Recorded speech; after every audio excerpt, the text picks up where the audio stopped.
Damos la bienvenida a todos los docentes, directivos docentes que hoy en este módulo 3 se unen en este curso para ascenso, para reubicación salarial que es de nuestra organización sindical ADE. Desde la Junta Directiva auguramos esos éxitos. Este tercer módulo que tiene que ver con esa normatividad que hay respecto al gobierno escolar, instancia muy importante en las instituciones educativas, todos esos integrantes que conforman este gobierno escolar, qué hacen, qué deben hacer, cómo debe ser su representación. Lo mismo que el importante manual de funciones para saber cómo nos vamos a desempeñar, qué es lo que tenemos que hacer y cómo vamos a laborar en la institución educativa. Son unos aportes muy importantes que creemos desde la organización sindical, ustedes deben conocer. Por eso organizamos, planeamos y desarrollamos este curso de ascenso y reubicación. Hoy nos acompaña la profesora Astrid Munar, quien nos va a dar estas orientaciones, quien nos va a dar este momento académico para que ustedes, muy atentos y atentas, concentrados, puedan resolver las inquietudes que van en los módulos de esta semana.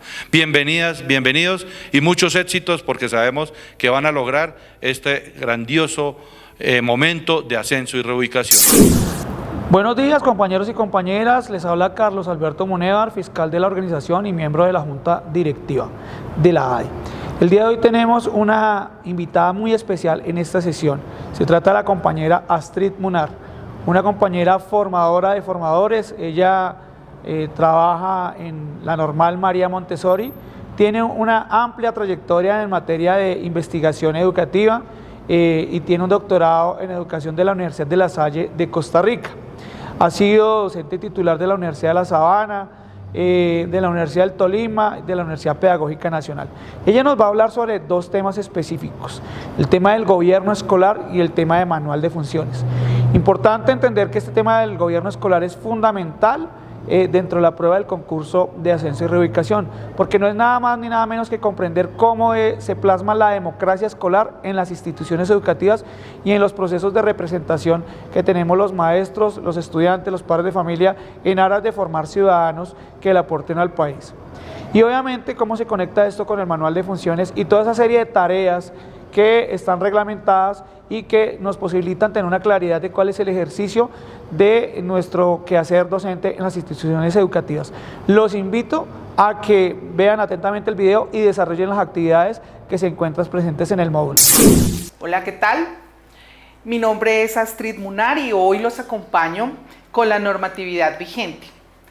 Quiero ante todo agradecer a la Asociación Distrital de Educadores por este espacio para compartir con ustedes y desde ya desearles los éxitos que se merecen y las reivindicaciones en su ascenso profesional.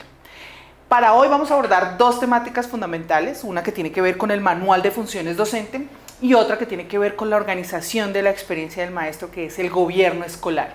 Maestro, como parte de la comunidad educativa, debe reconocer muy bien esas instancias de formación democrática que le sirven a él, pero también a todos aquellos que hacen parte de estas comunidades. Sin otro preámbulo, entremos en materia. Muy bien. Dentro de la normatividad vigente, uno de los elementos centrales tiene que ver precisamente con eso que hemos denominado el manual de funciones del directivo y del docente de aula. Por supuesto, este manual tiene unos antecedentes importantes que es válido y necesario tener claros.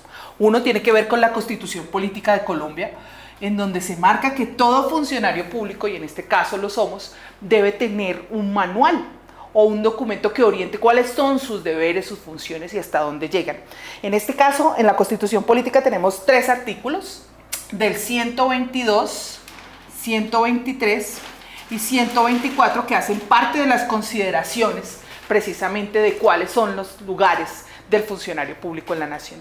Además de la Constitución Política, por supuesto, esta norma nefasta que es la Ley 715, todos sabemos del antecedente que tiene esta ley y lo que ha marcado, digamos, en el ejercicio profesional. En el marco de esta ley, por supuesto, en su artículo 24 se habla de la carrera especial docente y de las implicaciones que tiene para ella un ejercicio de funciones. Y finalmente, pues habrá que tener en cuenta el decreto 1075 que establece, pues por supuesto, todo aquello que tiene que ver con las funciones generales y las competencias en el caso del ejercicio profesional. Importante destacar que las funciones obedecen al cargo y que las competencias son la demostración de la pertinencia y de la capacidad que tenemos para el ejercicio del mismo. Bien, para este ejercicio hemos dividido esta presentación muy sucinta en 4 elementos fundamentales: el objeto del manual de funciones, las funciones y responsabilidades a nivel general dentro de los cargos y la organización de esta resolución que no la había mencionado, y es la resolución 3842. Esa resolución expedida en el 2022 avala, 2022 avala o establece cuál es, ¿no? El Ministerio de Educación adopta cuál es ese manual de funciones. En el caso, entonces, vamos a precisar cuáles son las funciones y las responsabilidades de los docentes en el ejercicio del directivo docente, del docente de aula y el docente orientador, y estableceremos algunos elementos que tienen que ver justamente con esto que estamos haciendo hoy, que es prepararnos para nuestra evaluación. Bien, sin más preámbulos, entremos entonces al objeto del manual. El objeto del manual, pues por supuesto, es adoptar, ¿no? Adoptar la posibilidad de establecer un marco normativo que regule el ejercicio de los educadores, en este caso en carrera pública, y desde allí establecer los criterios, los requisitos, los procedimientos, que es importante tenerlos claros para el ejercicio de nuestra función. Hablemos entonces de las funciones y de las responsabilidades. En la resolución 3842, que es la que estamos abordando hoy, se habla de unas funciones generales para 3 asuntos esenciales. Uno, como genérico, es el cargo del directivo docente. Y allí hay 3 empleos, si se quiere, o 3 modalidades de ejercicio de esta dirección. Una, la rectoría de una institución educativa. Otra, la coordinación de una institución educativa, y una muy particular, dadas las características de nuestro contexto, la dirección rural de las instituciones educativas. Dentro de las funciones generales del directivo docente estableceremos 5 cuestiones básicas dentro del marco del proyecto educativo: hasta dónde se llega, cuáles son las metas anualizadas en algo que nosotros conocemos que se llama el POA, el Plan Operativo Anual, en donde se establece dentro de unas gestiones que más adelante les voy a explicar, pues cuáles son esas metas, esos propósitos, esas acciones que se van a adelantar. Asimismo, dentro de las funciones generales del directivo docente, pues están la promoción de la convivencia escolar como elemento central, en donde se debe fomentar un ambiente de convivencia, de convivialidad y de respeto dentro de las dinámicas de una institución educativa. Y finalmente, y no menos importante, una que parece haber cooptado a gran parte del ejercicio, que tiene que ver pues con la administración de los recursos financieros y tecnológicos que a su cargo el Estado o la Nación le ha generado en una institución educativa, en este caso, en una institución educativa.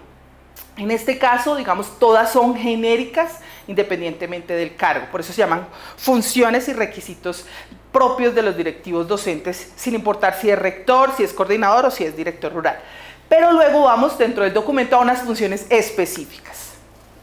Dentro de las funciones específicas en general para un rector, pues por supuesto que es la máxima autoridad de una institución educativa, está la responsabilidad fundamental de ser la batuta en el liderazgo y la ejecución de ese proyecto pedagógico, lo cual incluye todo lo que ya hemos mencionado: lo curricular, los tiempos, lo convivencial y la administración de los recursos que allí se asisten.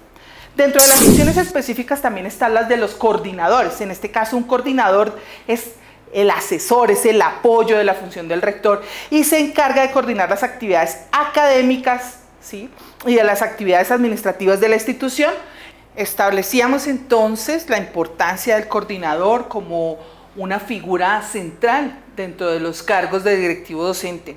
Establecíamos igualmente que el coordinador es el acompañante, el asesor del rector en una institución educativa y que ayuda precisamente a coordinar las actividades y la ejecución de las actividades académicas y convivenciales en la institución, así como todos los procesos administrativos a que haya lugar Asimismo, es importante señalar que estas funciones específicas, pues por supuesto, están consignadas en un marco normativo que había olvidado mencionar y que es el decreto que actualmente rige la profesión docente, que es el decreto 1278.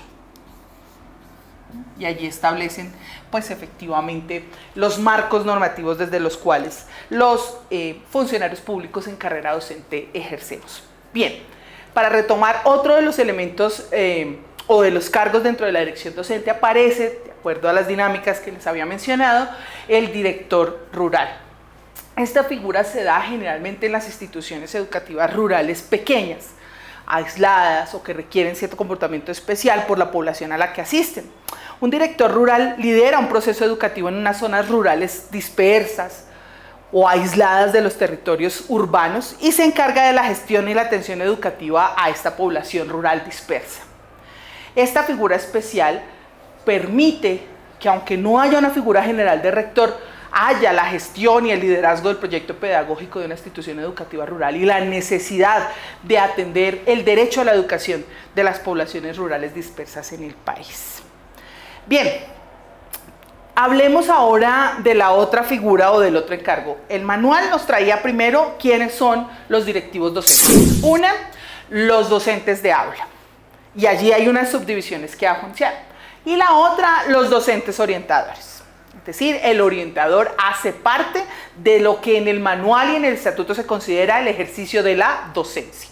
Muy bien, para los docentes de aula hay unas subdivisiones que dependen fundamentalmente de lo que ya habíamos mencionado con la ley 115, que no la anoté, que es la ley que regula el sistema educativo colombiano. En la ley 115, dentro de lo que se considera el sistema formal de educación, se organizan unos niveles de formación. Esos niveles obedecen, digamos, a las dinámicas de desarrollo de los sujetos y a las posibilidades de aprendizaje que estos tienen. En este caso estamos hablando de un nivel inicial que puede constar de 3 grados, en el caso del nivel de formación inicial o la educación inicial, que irían en prejardín, jardín y preescolar y que son conocidos como los docentes de preescolar. Luego tenemos un segundo nivel o bloque, que es el de la formación básica primaria, es decir, aquellos niños y estudiantes que están situados desde el grado primero hasta el grado quinto. Seguimos con la educación básica, pero en este caso la llamamos básica secundaria. Estudiantes que están en los grados sexto, séptimo, octavo y noveno. Y allí empieza a subdividirse esas dinámicas de aula, en la medida en que mientras en la educación inicial la formación busca establecer las dinámicas desde las dimensiones del sujeto, en la educación básica primaria se hace el tránsito a la formación por asignaturas o áreas fundamentales como lo consigna la ley, la 115. Pero, digamos, que empieza a verse una subdivisión y es que los maestros de aula obedecen a esas disciplinas, es decir, que podemos tener maestros en el área de matemática, en el área del lenguaje, en el área de las ciencias naturales, las ciencias sociales, el inglés, las educaciones artísticas, dependiendo del proyecto educativo institucional, la ética, la religión, entre otras. Y por supuesto, las áreas de énfasis o que llamábamos optativas o de modalidad. Y esto implica entonces que el ejercicio de la docencia en el aula se va diversificando de acuerdo a un área del saber. Por supuesto, me refería también a las áreas de énfasis, es decir, a los docentes del ciclo o del componente que tiene que ver con la media vocacional en Colombia, que se hacen o se desarrollan en los grados 10º y 11, que aunque mantienen las áreas básicas del saber, desarrollan las áreas de énfasis de las instituciones. En mi caso, por ejemplo, que soy nombrada en educación media, trabajo el área de pedagogía porque trabajo en una escuela normal. Pero hay instituciones que trabajan la formación técnica, tecnológica, artística, contable o académica y dependiendo de ello existe la formación y el nivel del maestro que se forma allí. Dentro de las funciones de los docentes de aula en general, sin importar la formación específica, tenemos 5 asuntos fundamentales.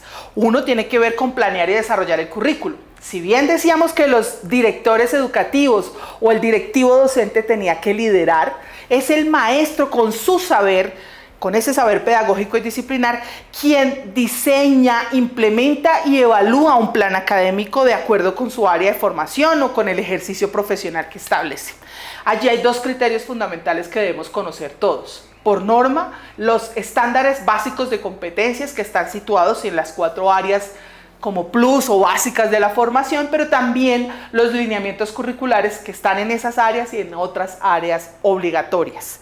Por supuesto, también lo está el evaluar el aprendizaje, es decir, yo planeo, yo proyecto, yo estructuro unos saberes y unas formas de enseñanza, pero también tengo que evaluar qué obtengo de ellas, es decir, los estudiantes en relación conmigo, qué logran precisar, cuáles son sus construcciones, y eso se hace a través de la evaluación del aprendizaje. Una cuarta función tiene que ver con orientar y acompañar a los estudiantes, y en esa lógica se habla del apoyo académico, social, y en este caso, y muy fuerte, lo hemos vivido, pues el acompañamiento emocional que requieren para que exista en la institución educativa no solo la promoción de unos saberes y unas construcciones de la cultura, sino además, por supuesto, la coexistencia pacífica con otras y otros, y por supuesto, el diálogo y la pluralidad de relaciones que debe haber en la diversidad. Es decir, que este acompañamiento a los estudiantes, pues por supuesto obedece no solo a los elementos académicos y emocionales, sino también al entendimiento que debe haber entre los sujetos en el marco de sus diversidades. Con esto me refiero a las diferencias de orden étnico, a las diferencias físicas, a las diferencias de orden político, ético y religioso que nos asisten a nosotros como colombianos en una nación que es diversa en ideologías, en estrategias y en sujetos. Bien, finalmente gestionar el aula de clase, aunque no es un concepto que me agrade la gestión, tiene que ver precisamente con dinamizar, con crear los ambientes de aprendizaje que permitan que su función como educador no sea solo la transmisión de unos saberes y de unas culturas, sino también la apropiación de unos legados históricos que nos ha constituido la humanidad. Muy bien. Dentro de las funciones de los docentes también están algunos elementos fundamentales que tienen que ver con el bloque de lo que llamamos trabajo en equipo, es decir, el maestro no hace un trabajo solo. El maestro, en sociedad con sus colegas, establece la colaboración, compartir experiencias, mejorar las prácticas, cualificar el ejercicio de la enseñanza. Es decir, que a la hora de establecer el currículo no es solo el maestro el que toma la decisión. En un acto de colegaje establecemos qué criterios se tienen en cuenta para desarrollarse en un nivel, en un ciclo, en un curso particular. Y estas decisiones no son del todo individuales, corresponde a la organización académica de las instituciones, a las áreas y al diálogo con los directivos docentes. Participar en la planeación y desarrollo del PEI implica que se entiende el contexto en el cual una institución desarrolla su misión. Y en esa lógica, participar en el desarrollo del PEI implica pensarse esa misión, esa visión, ese modelo pedagógico institucional y esas metas y estrategias que se han diseñado para alcanzar la formación de un sujeto particular. Y finalmente el trabajo con padres de familia, pues por supuesto porque entendemos y muchos de nosotros asistimos a la idea de que la educación no es un acto solo en el término de lo escolar, sino que es un acto social, es una construcción de sentido. Y en esa lógica el trabajo con padres y madres fortalece el proceso pedagógico y formativo de los estudiantes. Bien, también está el asunto que tiene que ver, digamos, con el propio desarrollo profesional, y es el que nos tiene hoy aquí preparándonos para un ascenso. El maestro, como un intelectual de la cultura, se forma, se cualifica, dicen algunos, establece unos criterios de posibilidad que dignifiquen, mejoren y enriquezcan el ejercicio profesional. En esa lógica, tres elementos centrales. Uno, actualizarse en pedagogía y didáctica, establecer ejercicios a través del colegaje con otros, a través de los famosos colectivos pedagógicos, de los cursos, de los diplomados, o por qué no, de los posgrados y demás eslabones de la formación.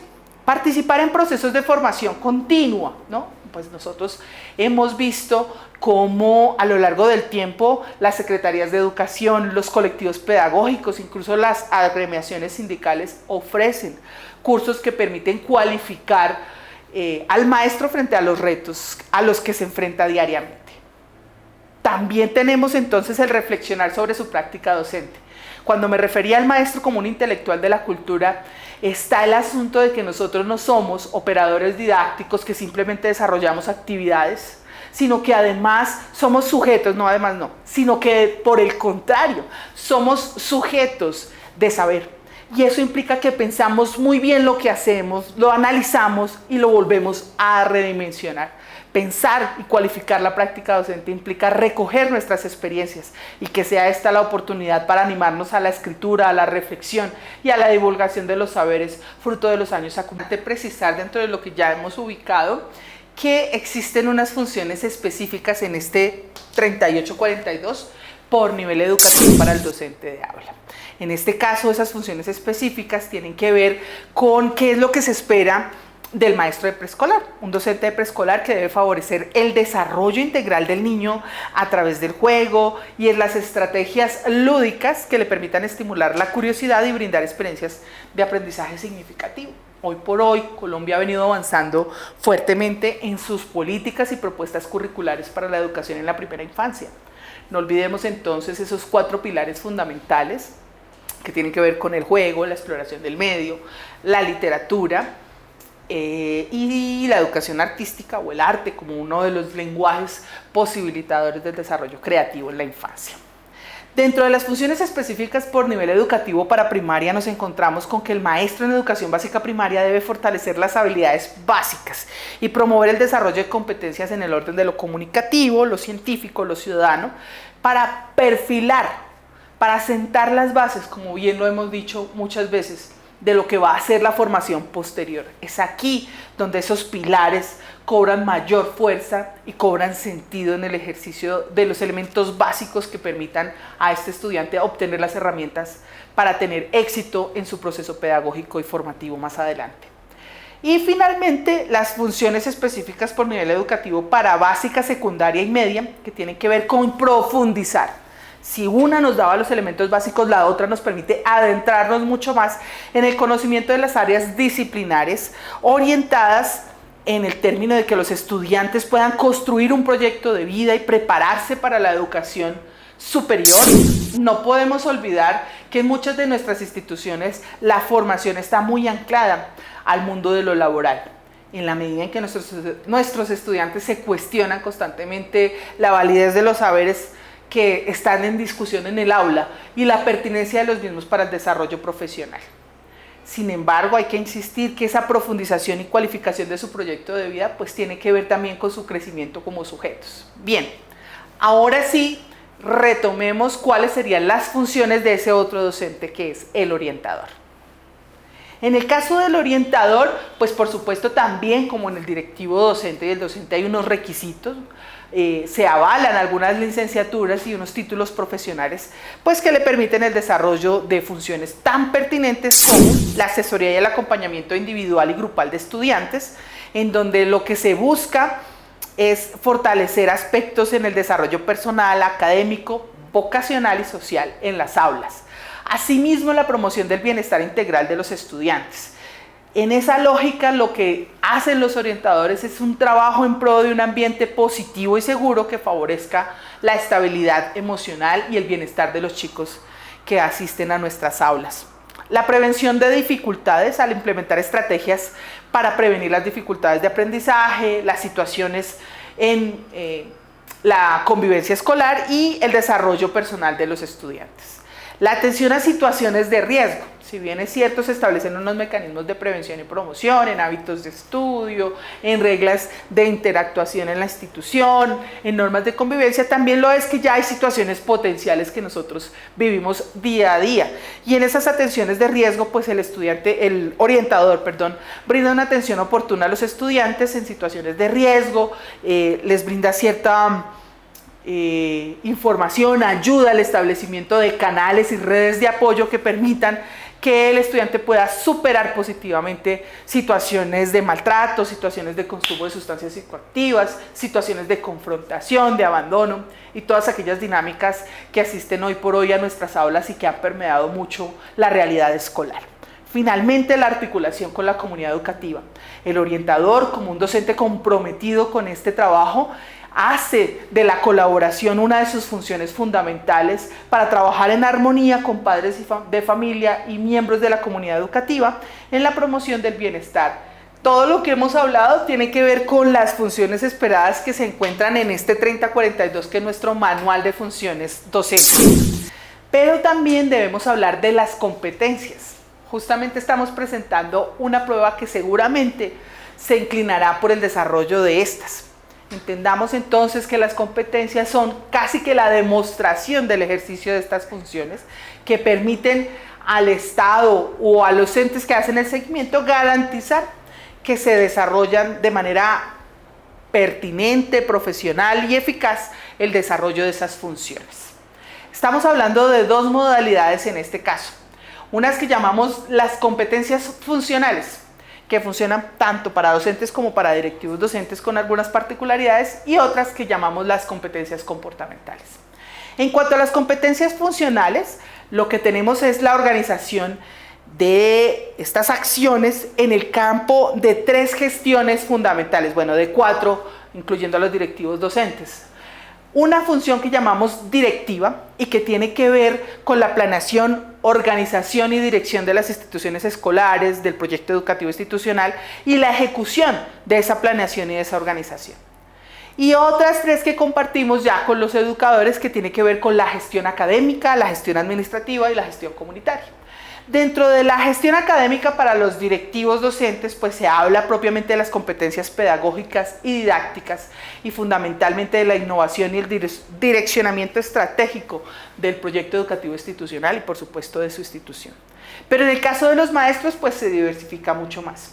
Esta competencia académica nos habla del dominio curricular, nos habla de la planeación y organización académica de nuestras clases, de nuestro desarrollo académico, los maestros, los padres de familia y fundamentalmente los estudiantes. Además de eso, o a eso lo llamamos la gestión del talento humano. Es decir, es el rector el que puede establecer, o bueno, los directivos docentes en una muy buena lectura de la institución, las necesidades de personal, en términos precisamente del apoyo financiero, logístico, administrativo, pero también en términos del apoyo pedagógico y de las necesidades pedagógicas y de formación en la institución. En el caso de los maestros, esta gestión administrativa pues obedece a 2 elementos fundamentales o a 2 competencias: el uso eficiente de los recursos y el seguimiento a los procesos que se dan en la institución. Finalmente, la gestión comunitaria. En este caso, pues tenemos también 2 competencias fundamentales de nuestros directivos docentes que tienen que ver con la comunicación institucional y con la interacción entre la comunidad, el entorno y los sujetos. Asimismo, para los maestros, en la comunicación institucional y en la interacción de la comunidad y el entorno. No se puede tener planeación, organización solo en mi cabeza. Esto tiene que ser un asunto constructivo y colectivo. Por eso mismo son 2 de las competencias más interesantes para el desarrollo y el ejercicio de la profesión. Vamos entonces con las competencias comportamentales. Estas son las mismas para todos.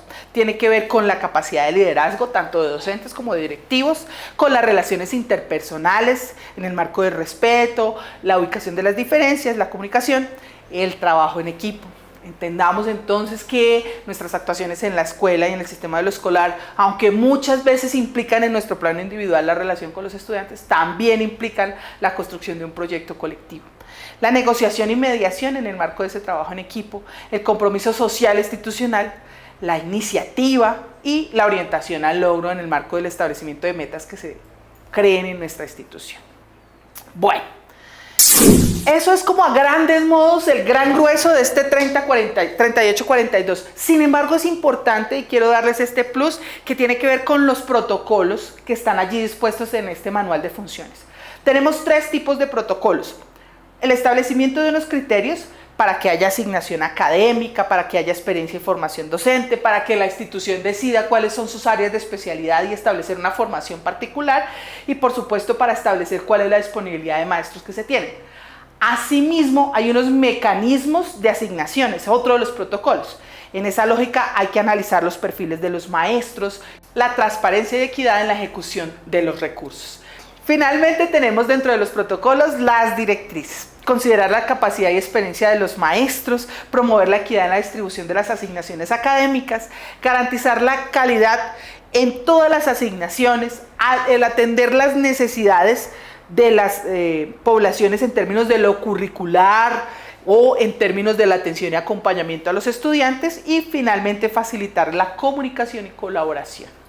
Bueno, ya para cerrar este tema, establezcamos entonces cuáles son los protocolos para la evaluación docente. En este caso, dominio y conocimiento, que ya habíamos dicho, tenemos unas competencias allí organizadas en la gestión académica, en la gestión administrativa y en la gestión comunitaria.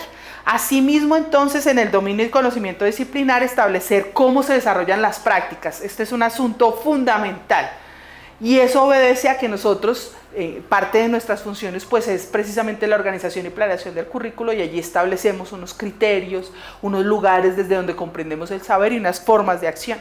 Por supuesto, cómo se demuestra ese compromiso con la calidad educativa, cómo se hace la evaluación de los aprendizajes de los estudiantes y cuál es nuestra actitud profesional en el desarrollo de las mismas. Allí hay una serie de instrumentos: la observación de aula, el análisis de los planes y las evaluaciones, la retroalimentación a los estudiantes y al proceso que desarrollamos como áreas, y nuestro proceso de autoevaluación, en donde ponderamos cuáles son nuestros aportes al desarrollo de ese proyecto educativo institucional. ¿Cuáles son las directrices? Que quienes hacen estas funciones hagan un proceso integral y objetivo, que fomente el crecimiento, el desarrollo y la cualificación, que se brinde una retroalimentación oportuna y concreta, y que se reconozca, por supuesto, el trabajo de los educadores y educadoras. Una segunda parte de la normatividad vigente tiene que ver con el gobierno escolar. Importante entender que el gobierno escolar es un órgano propio de la vida, es un órgano vivo que habita en nuestras instituciones y que tiene que permitirnos la experiencia formativa no solo de los saberes y aprendizajes en el orden de la cultura, sino también de la vida democrática en la sociedad. En esta lógica, por supuesto, el gobierno escolar es un órgano creado, desarrollado desde la ley 115 del 94, que establece cómo las comunidades educativas representadas en los estudiantes, los padres y los maestros e incluso los egresados hacen parte de la vida escolar. Esto, por supuesto, aparece en el artículo 18 de nuestro decreto 1860, que es el decreto que aún está vigente y ha operacionalizado nuestra ley 115.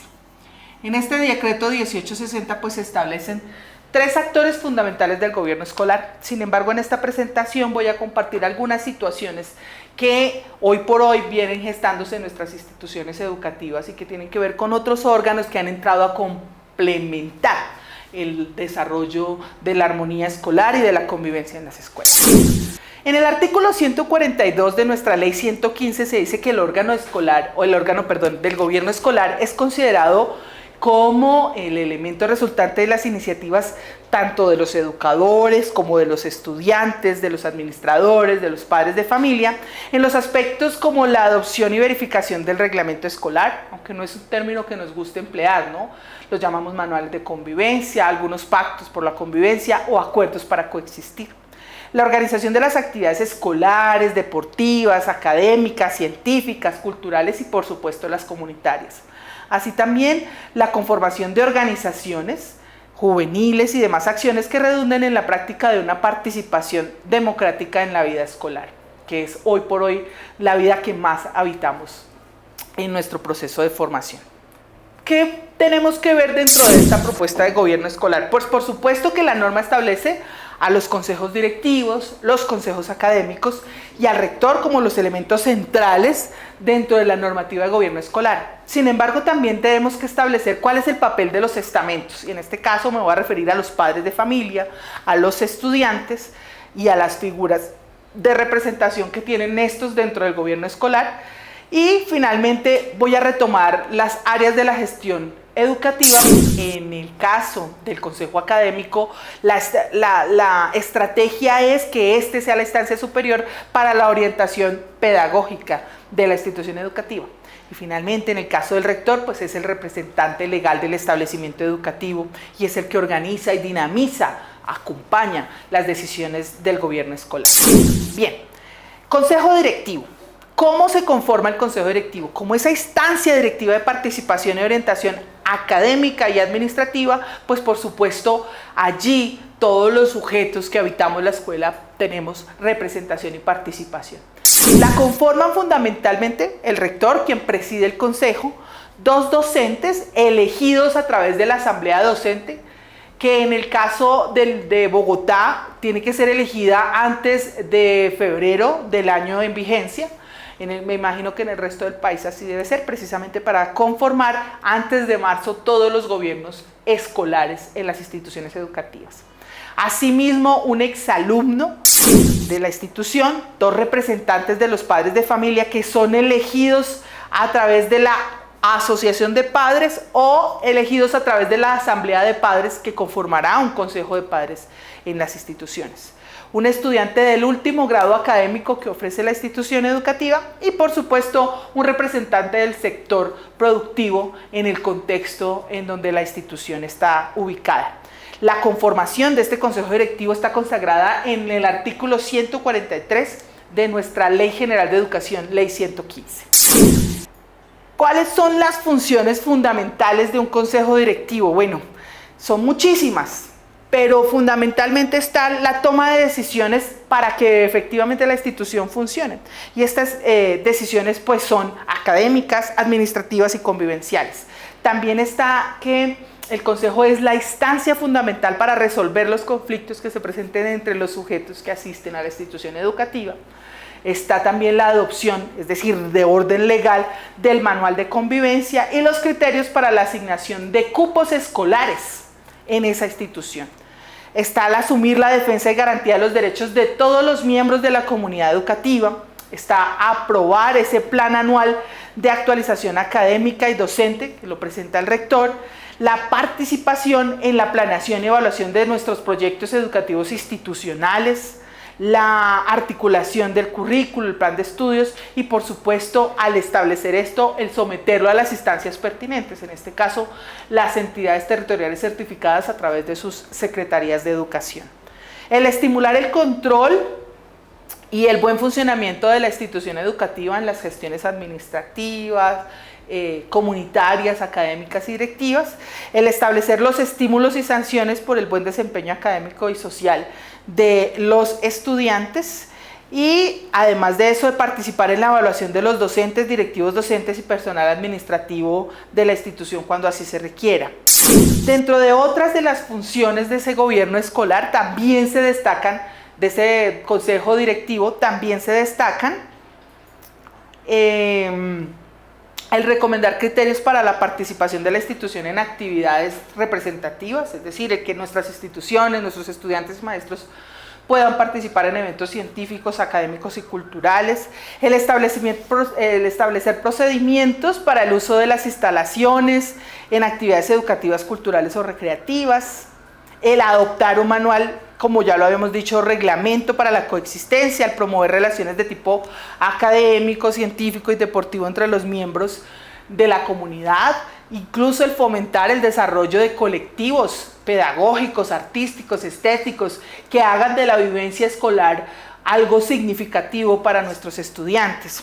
El aprobar el plan POA, que es el establecimiento estratégico de las acciones que una institución desarrolla durante el año escolar, unas metas, el reglamentar los procesos electorales para precisamente establecer la representación que están en el decreto 1850 y por supuesto una fundamental que tiene que ver con el aprobar el presupuesto de ingresos y gastos y recursos propios provenientes de las asignaciones del Estado. Por supuesto, también una función que no puede olvidarse pues es el darse su propio reglamento, es decir, cada cuánto sesionan, de qué manera lo pueden hacer, qué es legítimo, qué no, cómo funcionan las actas, entre otros. Bien, el segundo estamento fundamental, pues ya lo habíamos dicho, es el Consejo Académico, que es la instancia directiva de participación y orientación académica de las instituciones educativas. ¿Cómo está conformado el Consejo Académico?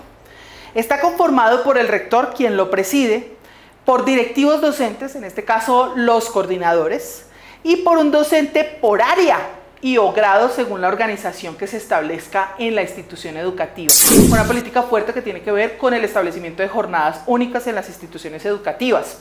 Y en este caso, estos docentes que ayudan a liderar estos procesos participan de los consejos académicos. Tendrían voz, pero no necesariamente voto, porque no corresponden dentro de la organización y conformación que aparece en norma. Eso es importante tenerlo claro. Bien, las funciones del Consejo Académico, pues por supuesto servir de órgano consultor al directivo en precisamente lo que tiene que ver con la vida académica y escolar de los estudiantes y de la institución. el estudiar el currículo y propiciar su continuo mejoramiento, resignificación, avance, el organizar el plan de estudios y organizar también la gestión de ese plan de estudios, el integrar los consejos de docentes para la evaluación periódica del rendimiento escolar, no olvidemos, dependiendo de la organización institucional, también es el consejo académico el que organiza cómo se desarrollan las famosas comisiones de evaluación y promoción de los aprendizajes de los estudiantes. Recibir y decidir los reclamos de los alumnos de orden y de naturaleza educativa y otras funciones afines o complementarias que le atribuya el consejo directivo y por supuesto el proyecto educativo institucional. Aunque me había referido al rector como otro de los elementos fundamentales, permítanme referirme a uno de los estamentos centrales de la vida escolar, el consejo de estudiantes. Es la máxima instancia de participación de las y los estudiantes y tiene como función establecer su propia organización interna. Es decir, asisten a la escuela, la viven a diario, permanecen algunos más de 8 horas en ella y por lo tanto tienen poder de decisión y convocatoria. La conformación del Consejo de Estudiantes pues obedece precisamente a que en cada grupo que se ofrezca el 100% estará conformado por la representación de un estudiante de acuerdo a los grados académicos que ofrezca la institución educativa. Dentro de las funciones, por supuesto, del Consejo de Estudiantes, una de las fundamentales es elegir al representante de los estudiantes en el consejo directivo. Asimismo, invitar a sus deliberaciones a aquellos estudiantes que representan iniciativas sobre el desarrollo de la vida escolar y otras actividades complementarias. Es importante establecer que hay dos figuras dentro de la representación estudiantil que hacen parte importante del gobierno escolar: el personero y el contralor. Estas dos personas deben asistir o deben tener asiento en este consejo y por supuesto ayudarán a a establecer o darse sus propias funciones y organización interna. Ahora sí retomemos la función de nuestro rector. El rector es el representante legal y es el encargado, como ya lo habíamos dicho, de organizar la institución, es el que dentro de su lógica y dentro de su gestión directiva organiza las asignaciones académicas, las funciones tanto de los docentes como de los directivos que los acompañan y por supuesto de los administrativos. ¿Cuáles son las funciones centrales del rector? Son variadas y amplias, pero una de las centrales tiene que ver con la ejecución del proyecto educativo institucional y asimismo aplicar las decisiones del gobierno escolar, velar por el cumplimiento de las funciones de los maestros y maestras y el oportuno aprovisionamiento de los recursos necesarios para que ellos puedan desarrollar su función, promover el proceso continuo de mejoramiento de la calidad de la institución escolar, mantener activas las relaciones con las autoridades educativas, es decir, gestionar los recursos que se requieran en términos de infraestructura, de maestros, de bibliotecas, de laboratorios, bueno, todo el tema didáctico también entra allí dentro de la gestión de los rectores.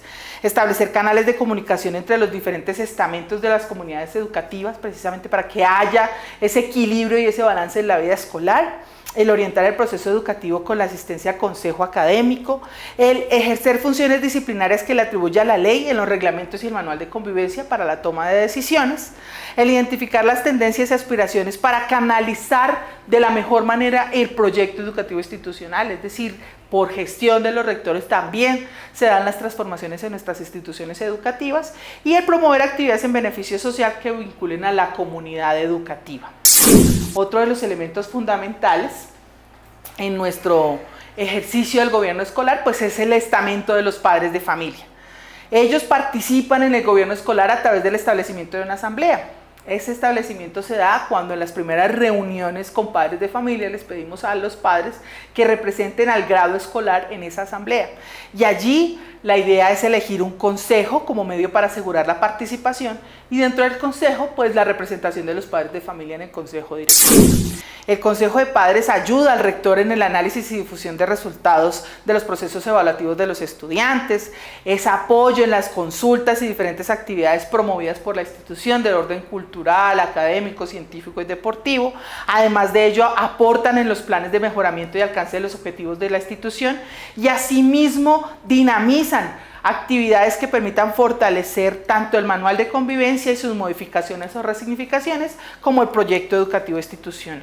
Importante establecer, aunque sé que en uno de los diálogos previos en este curso ya se ofreció todo un módulo sobre lo que es el comité de convivencia, quise incluirlo porque hace parte de la dinámica del gobierno escolar para regular los procesos pedagógicos y convivenciales y académicos. Sabemos que esto es simplemente un repaso. Decimos que el comité está conformado por el rector, por el directivo docente, que en este caso ejerza las funciones de convivencia, por un docente vinculado al proyecto de convivencia institucional, por supuesto por el personero de los estudiantes, por un representante de los estudiantes en el consejo de estudiantes y por docentes del área de orientación. Asimismo, es posible que haya un representante de los padres de familia que asista para las decisiones de la conformación de este consejo. Sabemos que el comité de convivencia pues identifica, documenta, eso es bien importante, y analiza los casos que se presentan en las instituciones educativas, lidera las acciones en pro de la convivencia, promueve la vinculación de los establecimientos educativos a estrategias, programas y actividades que ayuden a mejorar la vida y la calidad académica de los estudiantes, convoca un espacio de conciliación para resolver los conflictos, establece los canales de comunicación en los diferentes estamentos de la comunidad educativa, activa las rutas de atención integral de la convivencia definidas en el artículo 29 de la ley y el decreto ya mencionados y lidera el desarrollo de estrategias e instrumentos para analizar, visibilizar estrategias y hacer seguimiento al cumplimiento de las acciones que se hayan establecido en el marco de la convivencia escolar. Bueno, hablemos ahora entonces de el personero de los estudiantes. Se trata de un representante de los estudiantes que tiene la tarea de defender los derechos e intereses de sus compañeros en la institución. Generalmente este estudiante pertenece al último grado escolar,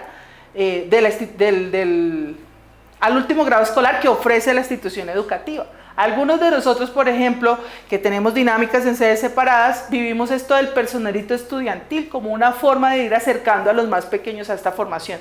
Pero en ley aparece que debe ser el estudiante de último grado elegido por voto popular. En este caso, ¿qué hace el personero? Pues como ya lo decíamos, garantizar el cumplimiento de los deberes y derechos de los estudiantes, presentar ante el rector solicitudes de oficio o petición para proteger los derechos de sus compañeros y el cumplimiento de sus deberes, recibir y evaluar las quejas y reclamos de los representantes de los estudiantes en los distintos cursos y apelar ante el consejo directivo las decisiones del rector que considere van por intermedio de sus peticiones para garantizar los derechos y deberes de sus compañeros. La otra figura que tenemos, que se usa muchísimo, es el contralor estudiantil, que es un estudiante que ejerce la función de control social de la institución o de veeduría de los proyectos. Normalmente esos estudiantes son ubicados en grado noveno y acompañan la labor del personero. Para finalizar, quiero hacer una referencia a la gestión educativa como parte del gobierno escolar. No porque esté en norma, sino porque se ha metido tanto en las dinámicas de las instituciones que es importante mencionarlo. Hablo de la gestión educativa para referirme fundamentalmente a un nuevo grupo o colectivo que se está dando en las instituciones educativas que lo llaman equipo de gestión y que está conformado por el rector y el equipo directivo. En muchos casos por los docentes que ya mencioné que cumplen esta función de enlace o de promoción de los proyectos de política pública y algunas veces por los orientadores. Estos equipos directivos lo que permiten es establecer una armonización de esas 4 gestiones para poder hacer referencia u organizar la vida escolar en términos de las decisiones logísticas y operativas que den vía a la institución educativa. Lo refiero precisamente porque hacen parte de nuestra gestión y hace parte de lo que tiene que ver con el gobierno escolar, aunque no están en norma, pero posiblemente en una casuística aparezca este tipo de ejercicios. Pues muy bien, seguramente en las pruebas que ustedes van a consultar, algunas pueden ser específicas en términos al manual de funciones, en términos a qué le compete y qué no, dentro de un ejercicio de la vida y de la función de carrera en el maestro. Sin embargo, voy a presentarles un caso porque quiero que empiecen a pensar en el marco de sus funciones cómo lo resolvería. La institución educativa está en la semana de evaluaciones finales, las cuales son fundamentales para identificar el desempeño de las y los estudiantes y son la oportunidad de nivelación para aquellos que no, como siempre, no han podido aprobar los periodos académicos o que por el cumplimiento de las actividades pues no alcanzaron ese 80%. Al publicarse las notas de las y los estudiantes de grado décimo, por ejemplo, estoy diciendo en una institución X, los estudiantes pues presentan una queja porque el 80% de ellos perdió la evaluación final de un área específica. En este caso estoy colocando la filosofía como ejemplo. Y solicitan que se vuelva a presentar la prueba, pues argumentan que los conocimientos evaluados no son los abordados durante el año académico. Aquí podríamos hacer preguntas tanto para el manual como para el gobierno escolar. ¿Es función o no de los maestros entregar el plan académico a los estudiantes? Es algo que es importante y que seguramente les van a plantear allí en las pruebas. Pero también dentro del gobierno escolar, ¿cuál sería el conducto regular para atender este tipo de situaciones? ¿Cómo podrían aportar algunos miembros del gobierno escolar a gestionar este conflicto, en este caso el personero de los estudiantes? ¿Y qué decisiones podrían tomarse en un consejo académico al respecto de un caso como estos? Entonces, dentro de la casuística sí es muy importante que por supuesto nos amparemos en norma, pero también nos permitamos reconocer la diversidad de situaciones del orden escolar que seguramente van a aparecer en la prueba de ascenso y reubicación. Mucha suerte con eso, bueno, no, suerte no, éxito, y nos vemos en otra oportunidad. Bueno, llegamos al final de este diálogo un poco apresurado. Muchas gracias por su paciencia y su atención. En la carpeta de materiales de esta normatividad vigente queda un documento muy interesante que es una cartilla sobre el funcionamiento del gobierno escolar. Esta cartilla está pensada tanto para los niveles iniciales como para lo que pasaría en los casos de los estudiantes de media y básica. Es muy interesante de revisar y trae muchos casos que es importante que ustedes puedan analizar.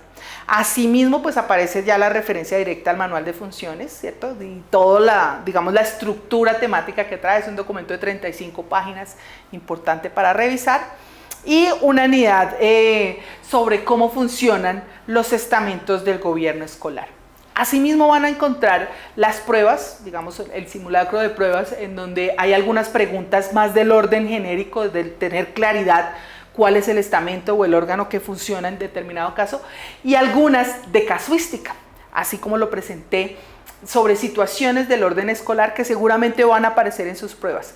Desarróllenlas, respóndanlas, al final van a aparecer las respuestas acertadas o aparentemente dispuestas para la resolución del problema, y es importante reflexionar qué distancia hay entre esas respuestas y lo que yo pensé, porque a veces nos quedamos desarrollando pruebas pero no entendemos en dónde pudo haber estado la falla o lo que se espera que respondamos en ellas.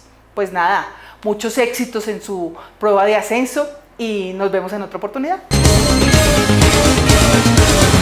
ADE. Si el presente es de lucha, el futuro es nuestro.